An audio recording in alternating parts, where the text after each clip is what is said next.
Hi ಎಲ್ಲರಿಗೂ ನಮಸ್ಕಾರ. Welcome back to my mini vlog. ತುಂಬ ದಿನಗಳ ನಂತರ ವಿಡಿಯೋ ಮಾಡ್ತಿದ್ದೀನಿ. ನಾನು ಮತ್ತು ನನ್ನ ತಂಗಿ ನನ್ನ ಫ್ರೆಂಡ್ ಮದುವೆಗೆ ಹೋಗ್ತಿದ್ದೀವಿ. ಅದು ಮಾವನೂರು ದೇವಸ್ಥಾನದಲ್ಲಿ ನಡೀತಿದೆ. ಸೊ ಹಾಗಾಗಿ ಅಲ್ಲಿಗೆ ಹೋಗೋಣ ಅಂತ ಹೋಗ್ತಿದ್ದೀವಿ.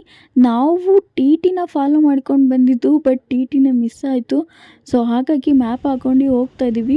ಫೈನಲಿ ದೇವಸ್ಥಾನ ಹತ್ರ ಬಂದ್ವಿ ನಾವು. ಬಟ್ ಮದುವೆ ವ್ಯಾನೇ ಬಂದಿರಲಿಲ್ಲ ಇನ್ನು. ನಾವೇ ಮೊದಲು ಬಂದುಬಿಟ್ಟಿದ್ವಿ. ನನಗೆ ಶಾಕು ಆಯಿತು, ಒಂದು ಕಡೆ ಖುಷಿನೂ ಆಯಿತು. ಇನ್ನೊಂದು ವಿಷಯ ಏನಂದರೆ, ನಾನು ಈ ದೇವಸ್ಥಾನಕ್ಕೆ ಫಸ್ಟ್ ಟೈಮ್ ಬಂದಿರೋದು. ಅದರಲ್ಲೂ ತುಂಬಾ ಖುಷಿ ಆಯಿತು ಆ ಟೆಂಪಲ್ನ ನೋಡಿ. ಪ್ಲೇಸ್ ಮಾತ್ರ ತುಂಬಾ ಚೆನ್ನಾಗಿತ್ತು. ಯಾರ್ಯಾರು ಈ ಬೆಟ್ಟಕ್ಕೆ ಬಂದಿದ್ದೀರಾ ಆ್ಯಂಡ್ ಹೋಗಬೇಕು ಅಂದ್ಕೊಂಡಿದ್ದೀರಾ ಕಮೆಂಟ್ಸ್ ಮಾಡಿ. ಈ ಪ್ಲೇಸು ಹಾಸನದಿಂದ 30 ಕಿಲೋಮೀಟರ್. ಅದರಲ್ಲೂ ದೊಡ್ಡ ದೊಡ್ಡ ಫ್ಯಾನ್ನ ನಾನು ಹತ್ರದಿಂದ ನೋಡ್ತೀನಿ ಅಂತ ಅಂದ್ಕೊಂಡೇ ಇರಲಿಲ್ಲ. ತುಂಬಾ ಖುಷಿಯಾಗಿದೆ.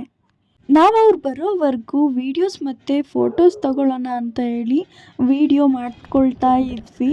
ನನಗಂತೂ ಆ ವ್ಯೂ ಪಾಯಿಂಟ್ ನೋಡಿ ತುಂಬಾ ಖುಷಿ ಆಯಿತು. ಅದರಲ್ಲೂ ದೇವಸ್ಥಾನದ ಮುಂದ್ಗಡೆ ಇರೋ ಪ್ಲೇಸ್ ನೋಡಿ ನೀವು ಹೇಗಿದೆ ಅಂತ. ತುಂಬಾ ಚೆನ್ನಾಗಿದೆ. ನಿಮಗೂ ತುಂಬ ಇಷ್ಟ ಆಗುತ್ತೆ. ನೆಕ್ಸ್ಟ್ ಎಲ್ಲ ಬಂದರು, ಆವಾಗ ಫೋಟೋ ತೆಕ್ಕೊಳ್ತಾ ಇದ್ರು, ನಾನು ವೀಡಿಯೋ ಮಾಡಿಕೊಂಡೆ.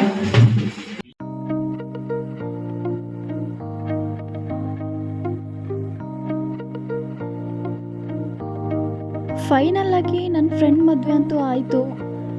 ನನ್ನ ತಂಗಿ ನಾನು ಇನ್ನೊಂದ್ಸಲಿ ನಿನ್ನ ಜೊತೆ ಬರಲ್ಲ ಅಂತ ಹೇಳ್ತಿದ್ಲು, ಯಾಕಂದರೆ ಅವಳಿಗೆ ನಾನು ಏನು ಕೊಡಿಸಿಲ್ಲ ಅಂತ. ನೆಕ್ಸ್ಟ್ ಅಕ್ಕ ಸಿಕ್ಕಿದ್ರು ತುಂಬ ವರ್ಷಗಳ ನಂತರ. ನಾವಲ್ಲಿಂದ ಹೊರಡೋಣ ಅಂತ ಹೊರಡ್ತಿದ್ದೀವಿ ಮನೆ ಕಡೆ. Thank you for watching. Like ಮಾಡಿ ಹೋಗಿ ಆಯಿತಾ.